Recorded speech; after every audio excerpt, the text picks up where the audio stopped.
look, you need to make them dollars dance, and the only way you're gonna make them dance is if you assign them a name. So the zero-based budget allows you to do that because you're able to understand where all your dollars are going. So you add up all your income, you write down all your expenses, and once you reach zero, there you hit your zero-based budget. Staying alive, I'm Cisco from Carney. I'm leaving the problems behind me. Information. YouTube, how's it going? It's your boy Cisco from Carney. Today we're going to be covering zero-based budgeting. This is the method that I use. I think it's effective.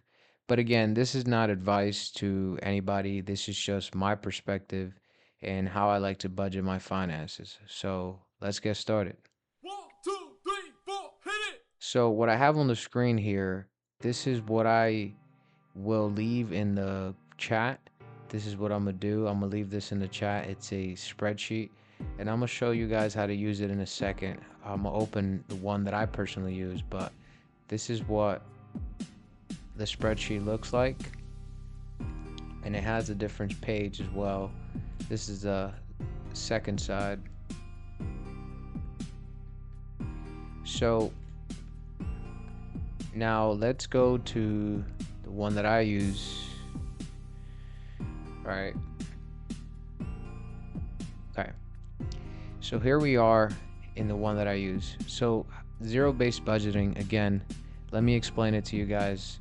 Pretty much you want to list your income, your expenses, and then at the end of the day, that should be zero. So gross pay right here, this is just an example. This is not what I make. This is just an example for informational purposes only. So let's just say 5,000. I did 30%.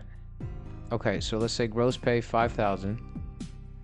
I took 30% of that for your actual take-home pay, and that would be 3,500. And as you can see, the formulas are already in place, so you don't need to do anything. Like if you type in a number here, it automatically adds it for you. So that's the very first thing. You want to list your gross pay. Once you do that, you list your take-home pay. And you see how there's two columns here, B and C? So this is going to be your first paycheck, and this is going to be your second paycheck. All right, so after you have your gross pay, and then you have your take-home pay, you can add other incomes. You know, if you take in other income as well, you can change the name and put whatever you want. Let's say you do Uber, let's say you do freelance, and then you can add it in here.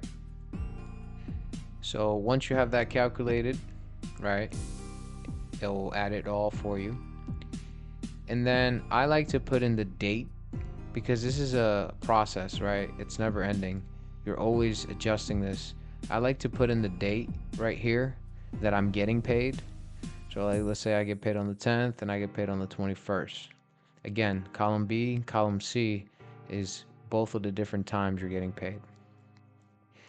So as you can see here, these are the main subjects: housing fees, savings, utilities, food, transportation, insurance, miscellaneous, personal, leisure, entertainment, and gifts. I have savings here. It's listed as a living expense because technically you should be considering that saving for your future. It should be an expense, right? So that's why I have it listed as here. But let's say your rent, is $1,800 a month. Groceries.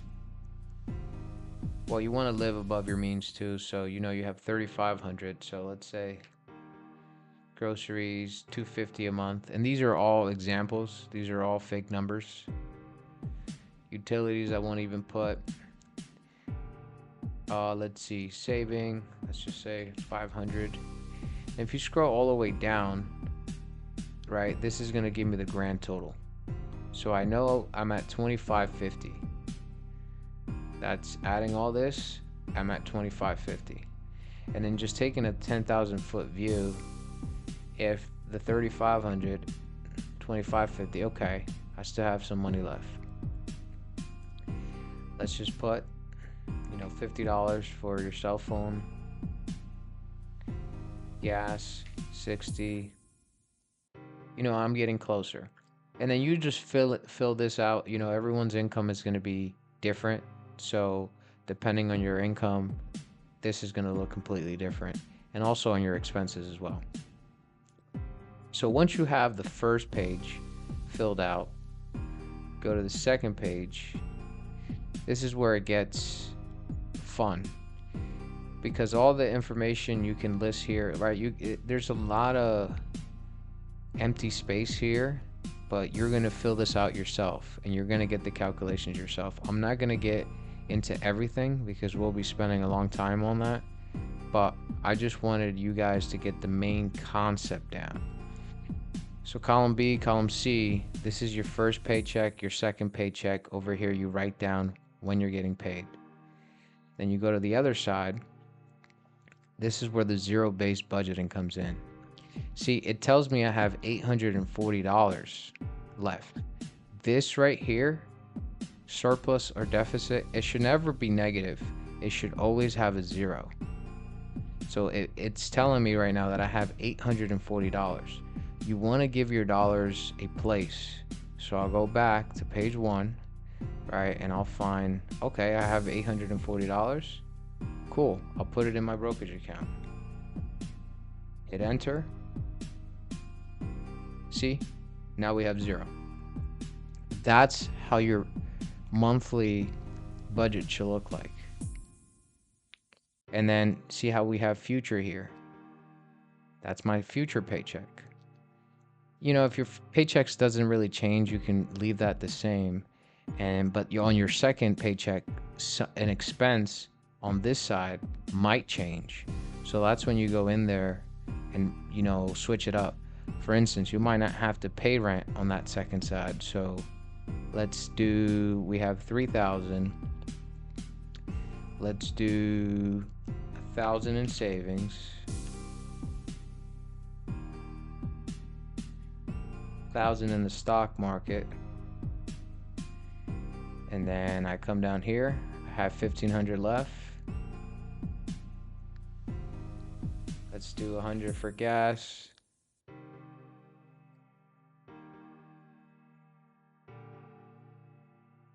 $50. I have 1,300 left. And then let's just say you have credit card debt. Boom, there you go. That is your zero-based budget. So both, you know, when you got paid twice, they're showing 0. That's how you always want to do this. Every time you get paid, you should always have this at 0. And the thing is, you want to create this before you get paid, because once you get paid, something might come up and you don't know.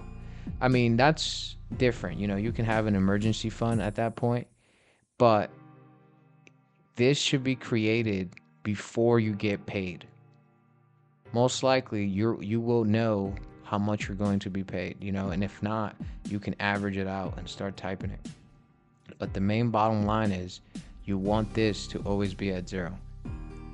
There's other things on here that you can play around with, but I just wanted to go over the zero-based budgeting.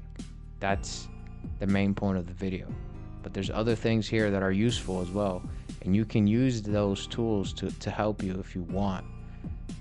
But yeah, that was it. That's all I wanted to share with you guys. Please like, subscribe, and share with those that may need this. Thank you very much. Have a good one.